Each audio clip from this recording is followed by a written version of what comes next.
As the clock ticks towards the next FIFA window and Jamaica's next 3 World Cup qualifiers, we're seeing challenges abound.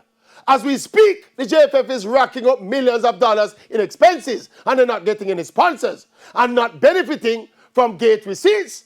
They're trying desperately to get some spectators into the stadium for the next home game against Canada. On the field of play, this squad is being ravaged by injuries. Leon Bailey is out. Corey Burke is out, while Ravel Morrison cannot travel to the USA. And we're hearing that Anthony Grant might also have issues traveling to the USA. If Jamaicans were weak-hearted and people of feeble character, we would get bummy and start get nervous. There are enough issues right there for a textbook of excuses, but that is not how we roll. Between the foreign-born and the local-born players, Jamaica has a massive player pool.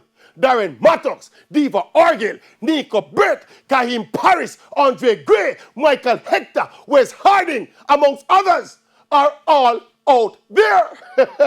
For this campaign, Jamaica a baller for Stone Dog.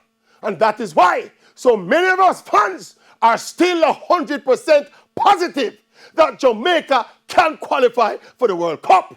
And so, you know this part, don't you? You know this part? Yes, we are accepting.